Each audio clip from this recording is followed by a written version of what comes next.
أعوذ بالله من الشيطان الرجيم بسم الله الرحمن الرحيم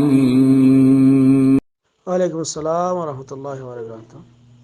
সম্ভবত সৌদি আরব থেকে mobile number শেষে 7135 ভাই আমাদের জানতে চেয়েছেন শহীদিন গ্রুপ শিখি থেকে যে দরুদ এবং সালাম পেশ করলে যে সওয়াব হয়, তা আমরা কোন দরুদ সালাম পেশ করব? কিছু কিছু সংক্ষেপে আছে, কিছু পূর্ণ আছে, কোনটা পড়তে হবে? পড়লে আমরা পূর্ণ সওয়াব পাবো। আলহামদুলিল্লাহ ওয়াসসালাতু ওয়াসসালামু আলা রাসূলিল্লাহ। সম্মানিত ভাই, প্রথম কথা হলো সূরা আহজাবের 56 নম্বর আয়াতে যে আল্লাহ বলছেন, ইন্নাল্লাহা ওয়া মালাইকাতাহু ইউসাল্লুনা আলান নবী ইয়া আইয়ুহাল্লাযীনা আমানু সাল্লু আলাইহি ওয়া সাল্লিমু তাসলিমা। যে নিশ্চয় আল্লাহ রাব্বুল আলামিন নবীর উপর রহমত নাযিল করেন, ফেরেশতাগণ নবীর জন্য রহমতের কামনা করেন। অতএব হে ঈমানদারগণ, তোমরা নবীর উপর দরুদ এবং সালাম যথাযথভাবে পেশ করো। তে আয়াতে আল্লাহ রাব্বুল আলামিন দুটি জিনিস একসঙ্গে করতে বলেছেন, সেটা হলো দরুদ এবং সালাম। তো দরুদ এবং সালাম এটা দুটি, এই জন্য একসঙ্গে করাটা এটাই হলো শ্রেষ্ঠ এবং উত্তম। আল্লামা ইবনে হাজার আসকালানী রাহিমাহুল্লাহর মন্তব্য হলো এই যে, এবং কেউ কেউ বলেছেন মাকরুহ, যদি কেউ শুধু সালাম পেশ করে দরুদ পড়ে না, আবার দরুদ পড়ে সালাম পেশ করে না।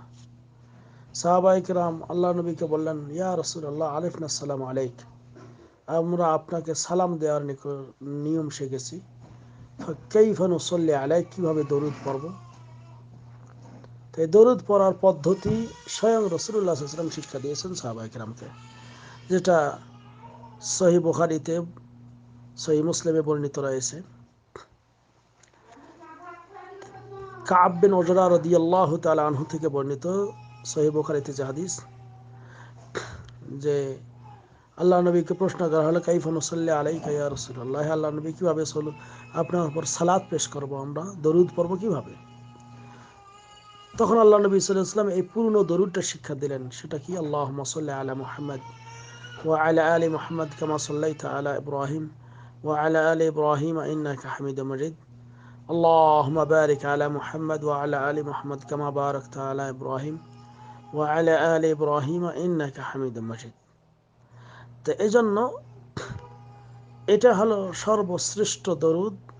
এবং অন্য বর্ণনা এসেছে যে আল্লাহুম্মা সাল্লি আলা মুহাম্মদ ওয়া আলা আলি মুহাম্মদ কামা সাল্লাইতা আলা ইব্রাহিম ওয়া আলা আলি ইব্রাহিম ইন্নাকা হামিদুম মাজিদ। ওখানে যে আজওয়াজিহি ও যুররিয়াতিহি ওয়া আজওয়াজিহি, এই শব্দটা অতিরিক্ত আছে, তো এটাও পড়া যাবে।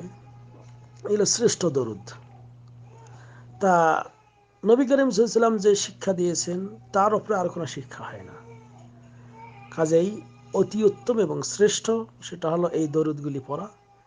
নামাজে যে দরুদ আমরা পড়ি, এটা তো নামাজে এইভাবেই পড়তে হবে।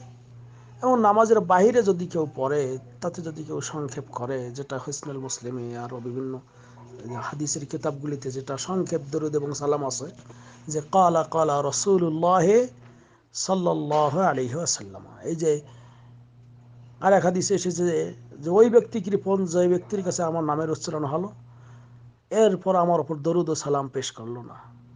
আল বখাইল মাল যকিরতু ইলাইহি ওয়া লাম ইউসাল্লি আলাইহি, কৃপণ সেই ব্যক্তি যার কাছে নবীর নাম উচ্চারিত হলো এবং নবীর উপর দরুদ ও সালাম পেশ করে না। এই জন্য সংক্ষেপ দরুদ হলো, নবী করিম সাল্লাল্লাহু আলাইহি ওয়াসাল্লামের নাম শুনলেই মুহাম্মদ বলবেন সাল্লাল্লাহু আলাইহি ওয়াসাল্লাম, এটা হলো সংক্ষেপ দরুদ। এটাও পড়া জায়েজ। তবে উত্তম এবং শ্রেষ্ঠ হলো যেটা নবী করিম সাল্লাল্লাহু আলাইহি ওয়াসাল্লামের মুখ দিয়ে শেখানো, সেটা। কাজে পরিপূর্ণ সওয়াব নিতে হলে আল্লাহ নবী সাল্লাল্লাহু আলাইহি ওয়াসাল্লামের শেখানো দরুদটি পড়া উত্তম এবং ভালো, তাহলেই আমরা পূর্ণ সওয়াব পেতে পারি। আল্লাহু আ'লাম বিস-সাওয়াব ওয়া সাল্লাল্লাহু আলা নবিয়িনা মুহাম্মদ। আসসালামু আলাইকুম ওয়া রাহমাতুল্লাহ।